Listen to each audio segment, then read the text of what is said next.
This documentary has been rated PG by the Kenya Film Classification Board. Parental guidance is recommended for viewers younger than the age of 10.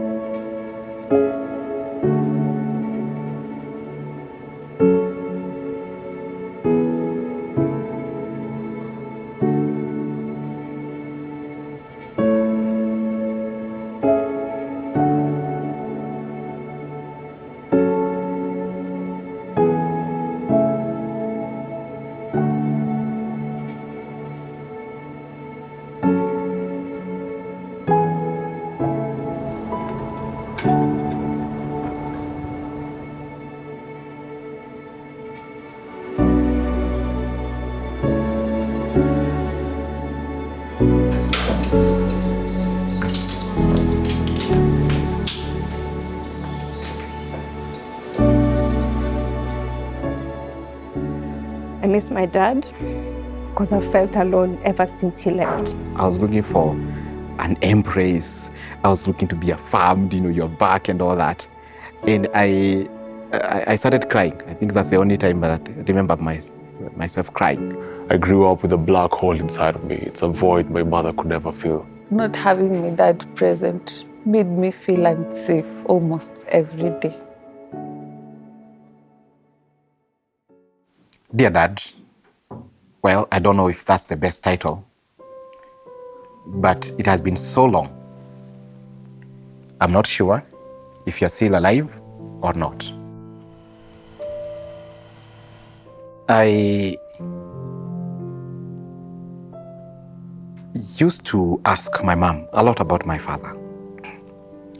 She would deflect. She would tell me, he traveled, he went on a long journey. One day he'll come back. Later, you will be told he was hit by a truck. That was the story. So my mom was not very direct in telling me about the new life without living with her dad. So she would, I think her inconsistencies that, she would tell me he would come back, he was hit by a truck, made me not really to trust her story. Fact of the matters were that I was born out of wedlock. So my mom was in high school, meeting my dad. I was conceived. So I was born in my grandfather's home. And then after that, I think they got together. Then we went back to daddy's. So just playing as usual small boy and the father, very few and scattered recollections or memories. They were also having issues. I could remember some of them. And at one time, my mom couldn't take it in, so she left.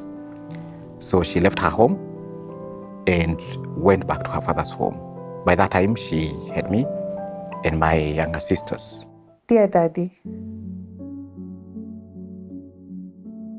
my dad was such a cool guy. Like when I think of coolness, he was ahead of his time. He was very hands-on. Have key memories that I remember. I remember him waking us up and dressing us to go to school. I remember him taking us to church every Sunday. I remember us doing DVBS every Sunday. That's like a holiday program for kids at CITAM. I remember Christmas. I remember he used to buy us matching clothes.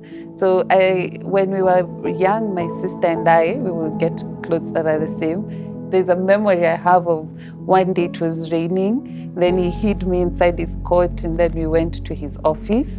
And it was the funnest day of my life because we spent the whole afternoon in the office as he was working. He was spinning in his chair, and then we went home afterwards. And above all, he was such a family man, loved God completely. Dear Baba,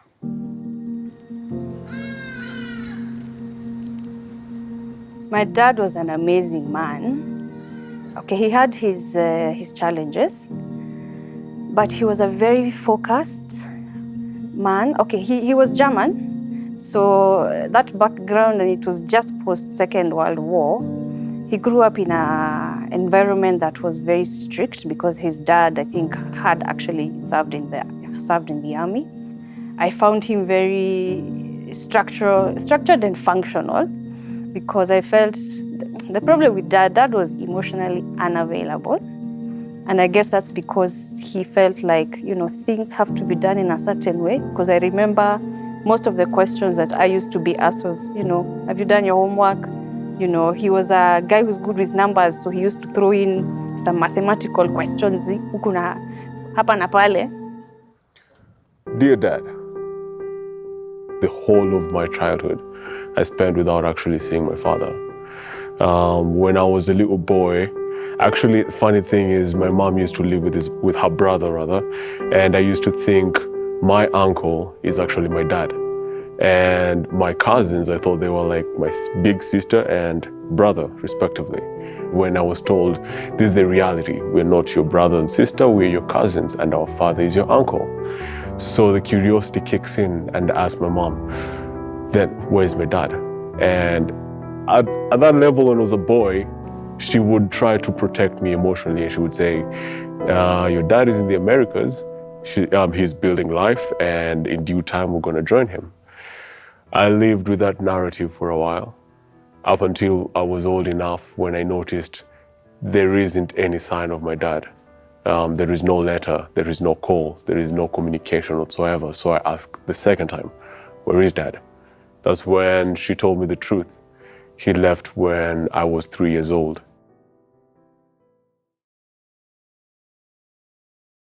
Nothing in life would have prepared me for the deep loss and grief I felt and still feel when you went to be with God. As I write this, I'm sad that you passed, but I'm also glad that I got to have you for 11 years of my life. I had gone to school. My dad had gone for a burial back home. That was around May, if I'm not wrong. So he had traveled with my uncles for burial. He was to come back on Sunday, but we waited. I mean, it was exciting. We always used to wait for him because we knew he'd bring yogurt from Delamere when he's coming to Nairobi. So we were excited. I think the thing I remember about that day is coming from school that evening, and our nanny back then was at the bus stop, and then they took us to my uncle's hardware shop, which was opposite the road. Then there were so many uncles of mine there, and they were all somber.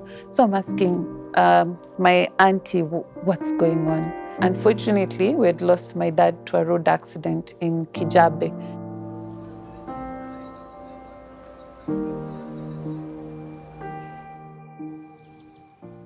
It's been a minute.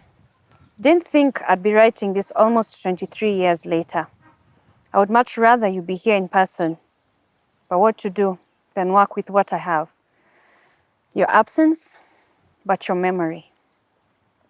I've always wondered what I would say to you if you showed up in person. The most obvious is, I miss you terribly.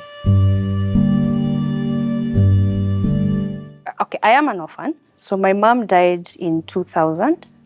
She was unwell. She had been unwell for a while, and unfortunately she succumbed. Then now my dad died the next year.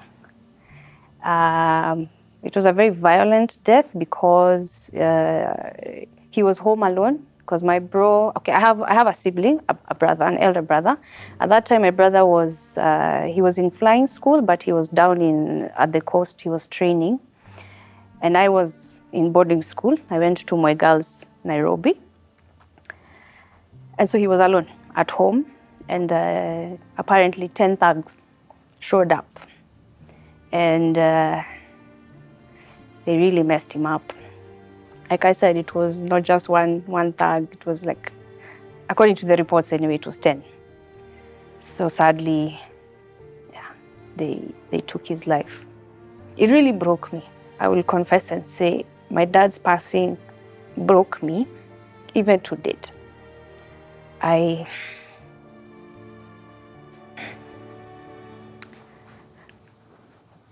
miss my dad. I miss my dad. because I've felt alone ever since he left. And I've had to figure life out by myself ever since. So I'm very independent, very self-reliant, but I can't lie and say that I'm strong every day. There are many days, honestly, I wish I could go home and just ask for a cup of tea or coffee. We sit together, we talk. You advise me. You tell me something about life. I don't have that anymore. So it's been very, very hard. Yeah. Even though it's been almost, that was 2001, so it's been 23 years. Sometimes it hurts as if it happened yesterday.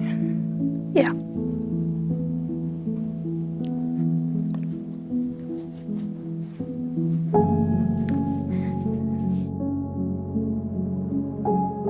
I missed his presence.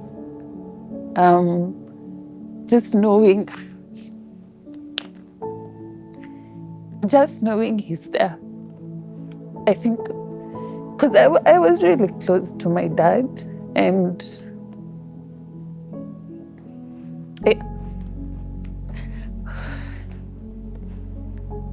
just knowing that you had somebody who had your back, knowing that you have somebody who has everything figured out. I mean, my mom did a really good job, but that presence, like not having him there for Christmas, he used to have a specific seat. So not having him seated there and sending you, go get something from my pocket, and it made me feel sad, because there are times when parents would be coming to school to take their kids, I would look and hope he would come, but he couldn't, and yeah.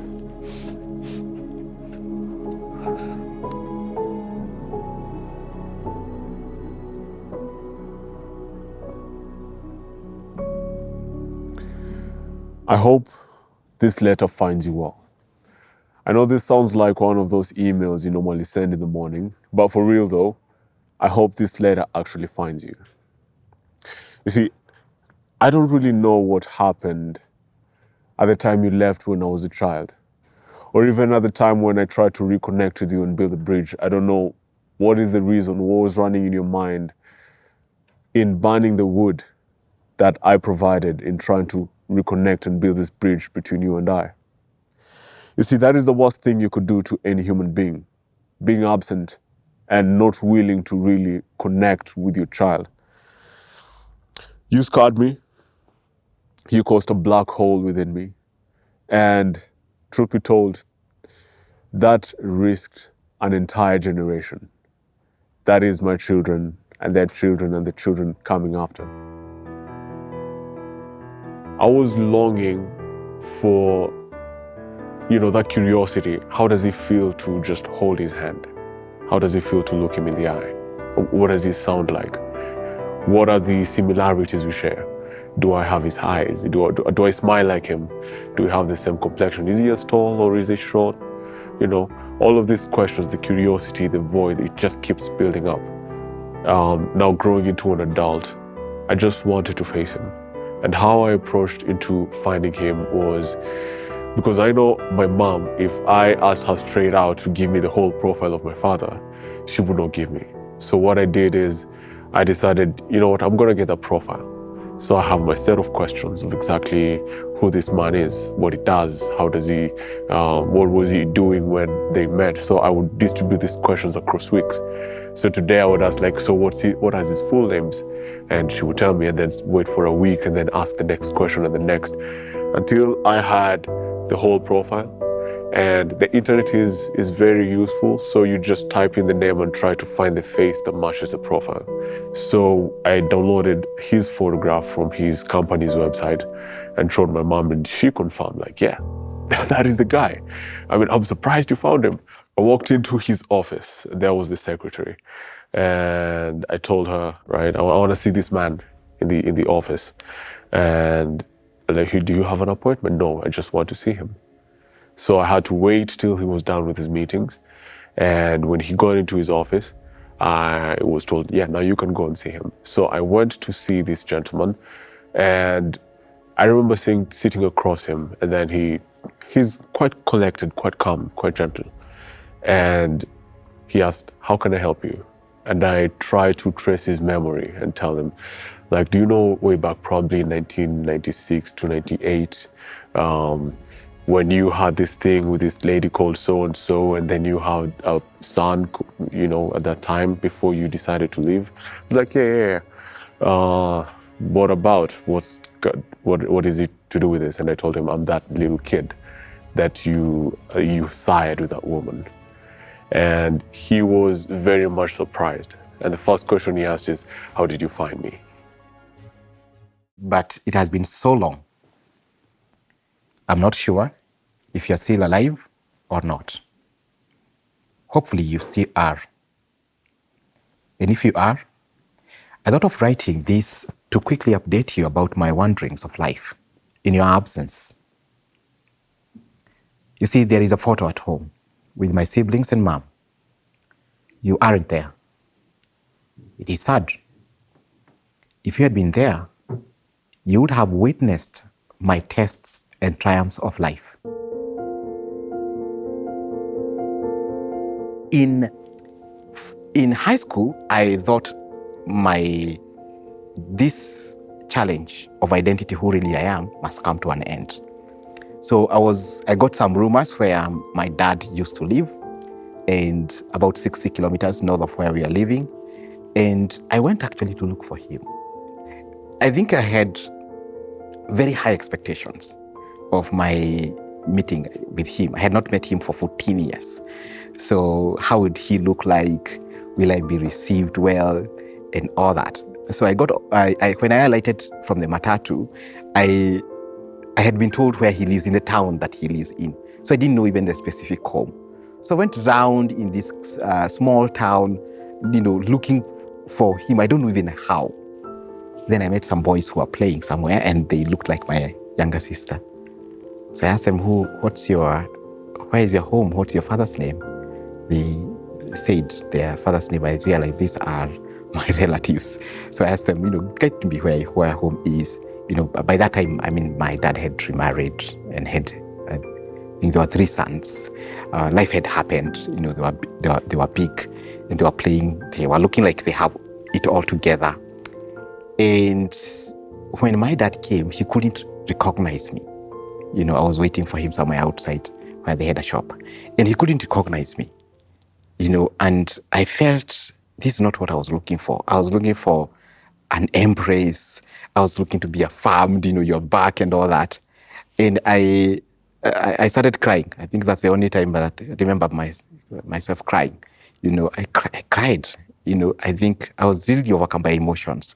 So I think he noticed something is different here. And so he called my name. And I said hi. It was a bit awkward. I spent the night at his place. And, on the walls, there were all manner of photos for his new family. And I realized there is no photo here that can tell our story. He had photos of his family, extended family, his parents and his sisters, and now his newfound family. But I realized there wasn't a photo about us. So I felt bad about that. So it's like, my dad has erased us from, or whitewashed us from his memory, so to speak. My siblings miss you terribly. We all have a story to tell. Mom, she's so brave. She grieved and upheld us throughout till now. She misses you. She tells us she gave us the life you both talked about. Your memory lives on differently in all of us. I think not having my dad present made me feel unsafe almost every day. And it impacts me till today because I am very paranoid. I think having a dad gives you some element of trust that I don't have to have this figured out. I don't think there's anyone else I would trust the way I trusted my dad, because I feel that he provided some, and at the point in my life, he provided some sense of safety. And I don't think I've experienced that kind of safety again in my life. I wish they didn't take you away from me. Life has been so difficult for me without you. I have struggled, Baba. I know you'd probably have a lecture in mind for me about dealing with life responsibly. And I'd like you to know I've really tried. But my bottom line is, I really could have done with you being around. Life was hard growing up, Baba. You and I both know what sort of home we lived in. But even with all that difficulty and turmoil, somehow we loved each other in our own ways. Some days, I'm angry. Some days, I'm not angry. Some days, I'm sad. Some days, I don't care. Some days, I'm strong. Some days, not so much. I've lost a child before. Dad wasn't there. He could have given me a hug. And he wasn't there to give me a hug, to take me through that season. I mean, my dream had been Dad was going to see me get my ID. Dad was going to see me clear high school. Dad was going to come for my graduation, you know. I feel like it's just so many important moments that he has missed. Or even like on Mom's anniversary. Actually, and I think this is even what made it even more tragic, is I was with my dad on Sunday because it was my mom's anniversary that weekend. He picked me from school, went to Langata, cleaned up the grave, we took flowers, you know, we spent the day with him. And I remember had such a nice conversation with my dad for the first time, and I thought, oh my gosh, Dad is finally going to be my friend. He's not going to ask about what's the log of 2 or 3. He's going to ask me, how are you? How is school? How are you doing? How are you feeling about Mom, you know? And then these people came and took him away. And now every year,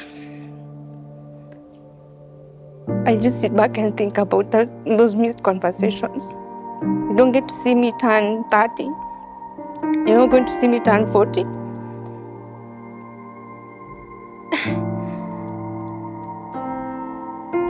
I have to be strong. I have no choice. Life is not going to sit and wait for me. And that's how I'm dealing with it. But, it's sad. When now I was living with my mother, that's when the reality of his absence started kicking in. Because when we moved to Kibra, we had neighboring kids who would play along, and would see, on my side, I would see like, yeah, they have this man walk into the house in the evening and come out in the morning. But then on their side, they would not see the same on my side. And they would ask me the questions like, where's your dad? But then when they asked that question, I would go with what my mom told me, like, yeah, my dad ako US. He's making life for us. US Badako, but he's making life for us.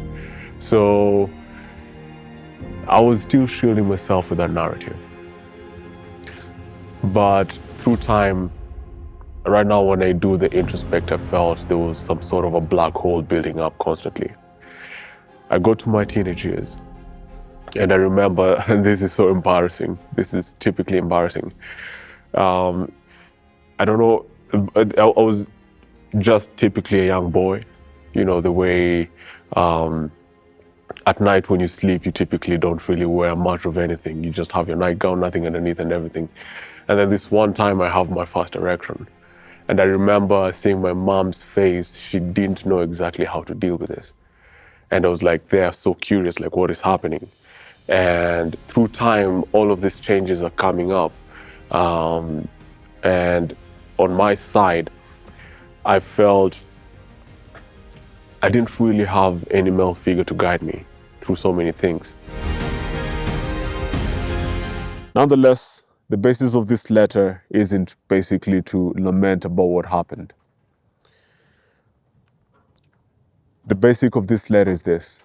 One, I just would love to inform you of my well-being so far as I am at this particular point in time as I'm recording this. I would love to inform you of the beauty that I've found in Christ, in God, the light that He shone in this black hole, that at this time I've found healing. You see, in finding God as my father figure, and in finding other men within the space of church as my father figures, has enabled me to heal and to find a new perspective, and into understanding that the greatest lesson you've taught me is basically the man I should never be and should not ever emulate for my children. And my prayer is that there comes a time you will find the same light in Christ and you will find the same light in God. I don't know what will be the reason, but I just pray that God finds you wherever you are. In this particular phase, the only time that I was able to now find a sense of direction and a sense of identity as a man was around the same time after he decided to change his number, that I felt the need to actually rekindle my faith. And that is the time that now I started having a sense of now building my own sense of identity of what kind of a man do I need to be? Because now I started going to church and getting to learn about God and God being my father. Also within church, I see other men with their children and they love their children and they love their wives. As an adult, I'm like, this is such a beautiful thing to actually give a child, because being absent is the worst thing you could do to a child. In 2004, April, I made a decision, that I don't think this life I have started, that it is a right life. I felt a deep conviction. I felt the right thing to do is to be born again and to live for God. And it was a very hard thing, Have I made the right decision? As much as my mom was happy and all that, I think the manly voice, there's something that it reinforces, especially in your belief system. Either it destroys or reinforces. So I got born again, tried to find my way in the journey of faith. Very weak. I don't even have a Bible. I don't even have Bibles I read. I go to a church. I'm not getting what the pastor is saying, but I have opted to live a different life.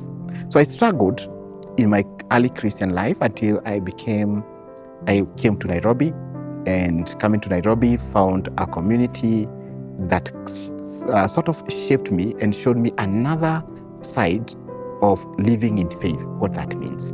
So that's when I can say that I started seeing who really my father, my real father, who he really is. That's when I started connecting the points that actually, when the Bible says that God is a father to the fatherless, what does he mean? And so I started finding my way in knowing who God is and his role as a father, and who I am, especially in his kingdom.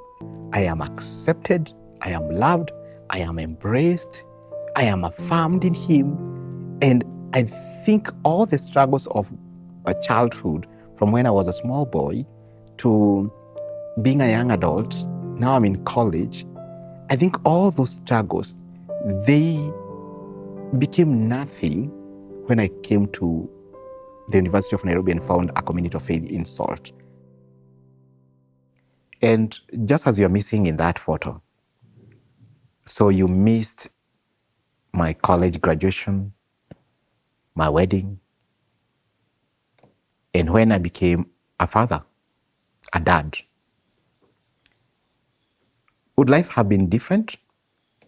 I don't know. I leave that to God. When you left, there was pain of desertion. I was scared of life. And actually, I was scared of being a man. Will I desert my own family when I grow up as well? Though I was hurt and discouraged, I opted to choose a different path. Well, the hand of God was guiding me. I'm very intentional, number one, well knowing what I lacked. I don't want to pass those baggages to my children especially. So one of the things that I really do to my children and to my nieces and my nephews is to be there, affirming my children genuinely and sincerely that they matter, that they are loved. You taught us love, about God, and gave us continuous joy. We are now all grown up. Your boys, Jai, Tendai, and Enzi, would have enjoyed playing football. They would have kept you very busy.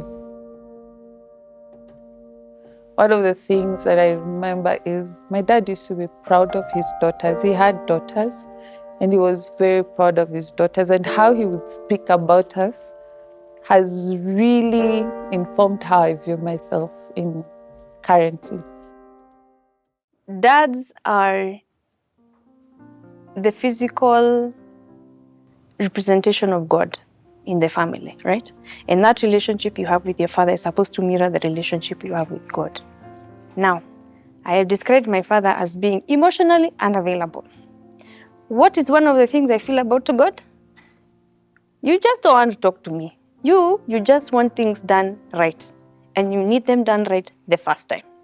Because when you don't get it right the first time, I don't even know why we're having this conversation with you. So for the longest time, like when I made a mistake, in fact, I used to say, I want to tell God I'm sorry today.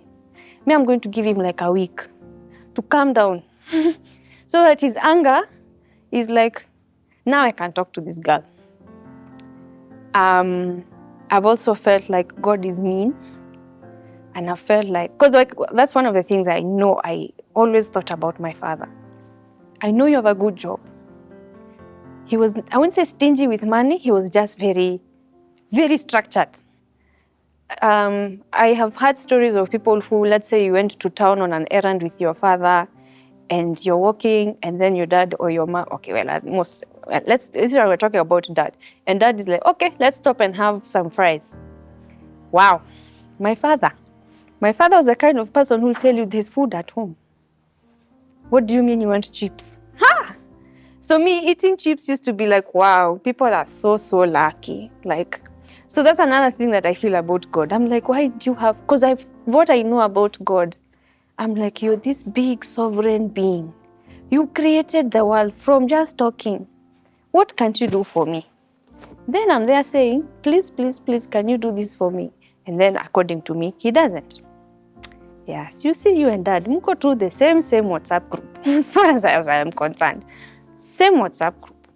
So I've always struggled to relate with God in that way, where I feel like, to me, God expects me to be perfect for him to respond to me, or to listen to me, or to talk to me, or to help me. I've had to learn to live without you, and the truth is, it sucked. Big time. We've talked at your grave. Do you hear what I'm saying? Do you care? Do you remember some of the things that I say to you? Do you wish you could come back? I do. But the reality is you're gone, and I have to pick myself up and keep living, somehow.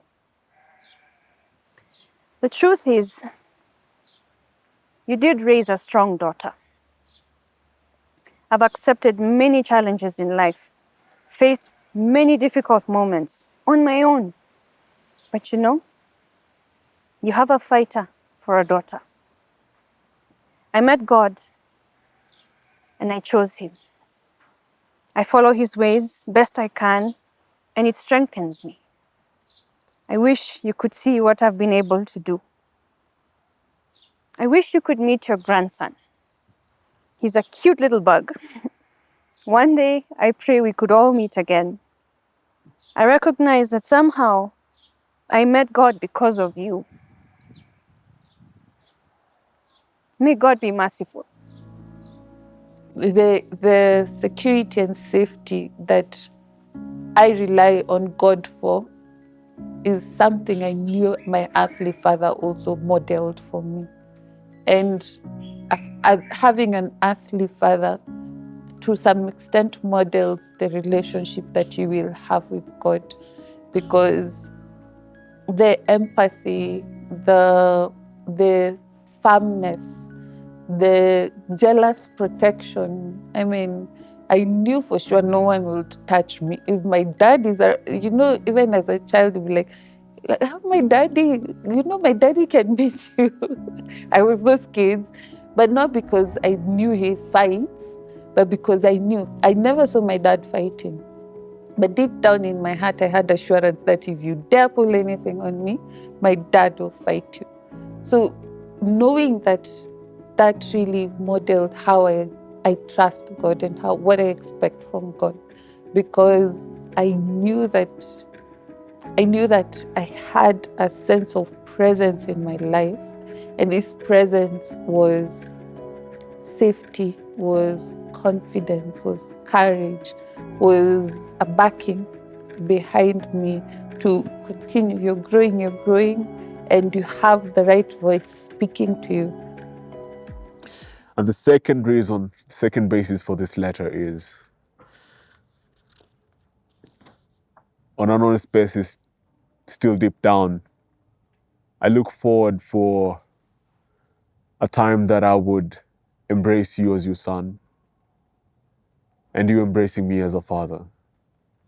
For just imagining it at this point in time, I do feel that it will be such a great joy when that comes to be.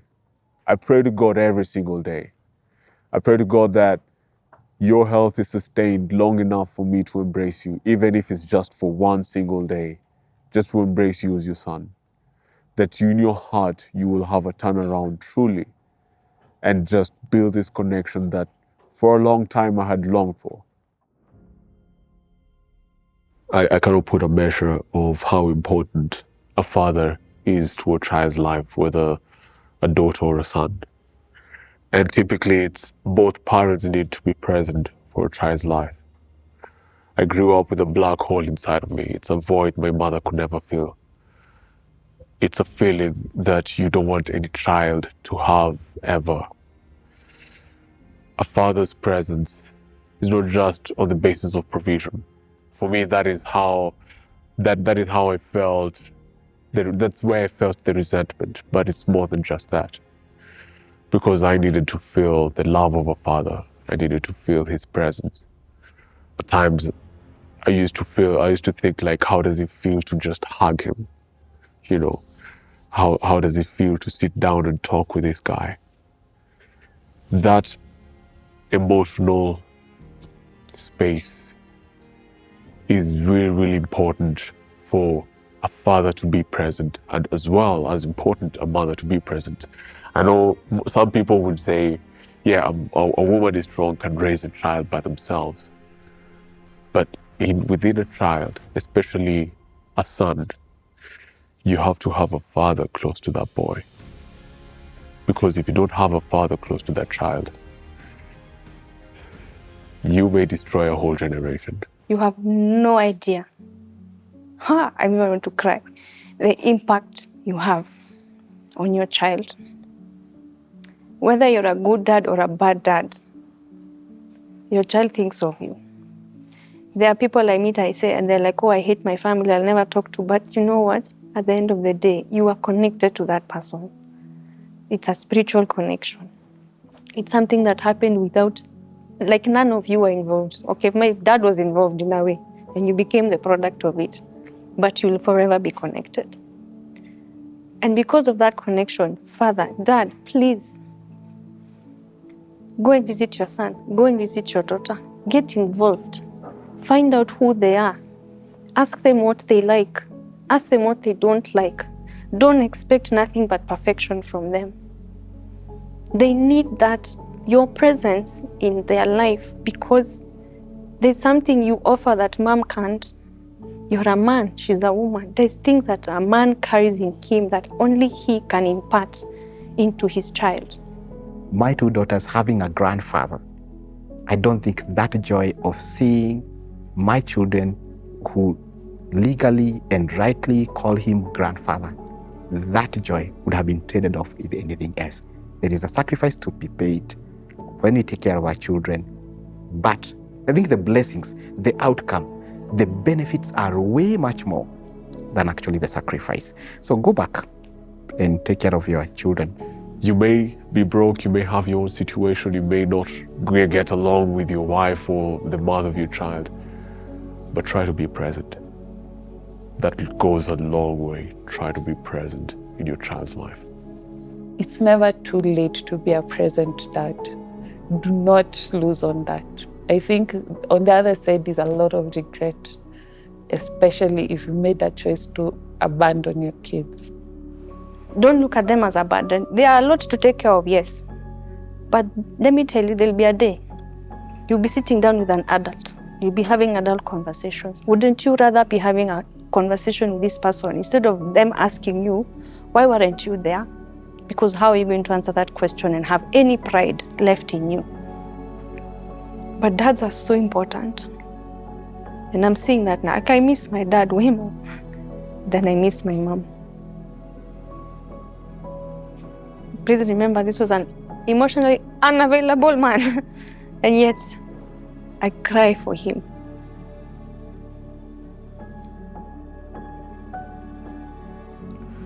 To any child out there, to any child who's never seen their father, maybe their father died or left when they were a kid, or when they were little. Even I do believe there's some adults who are like me, who have never seen their father in their life. One thing I would point out to you is God has been our Father ever since. And that is something you cannot ignore. Get to the realization that you have never been alone ever since. You feel that void, you feel that emotional lack inside, you feel that black hole inside, the resentment, the hate. It's natural to feel it.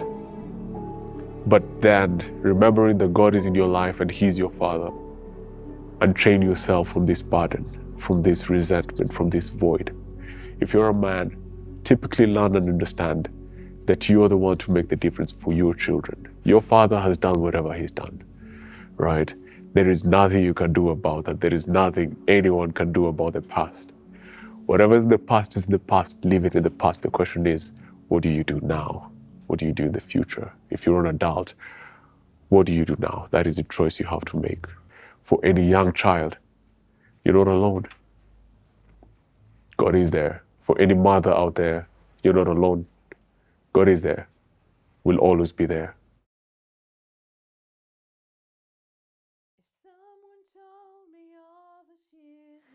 Since you left, Father's Day has been empty. It was hopeless at start, but now it's hopeful.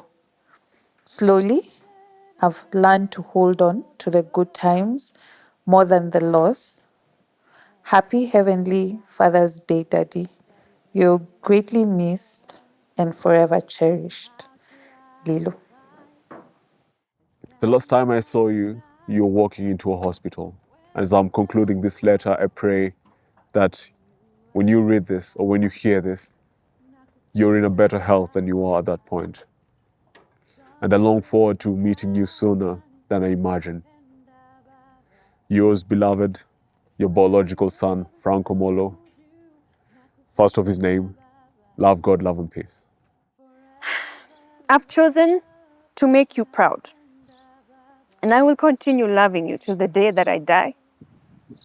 I will continue, or at least try to create a legacy that you would be proud of.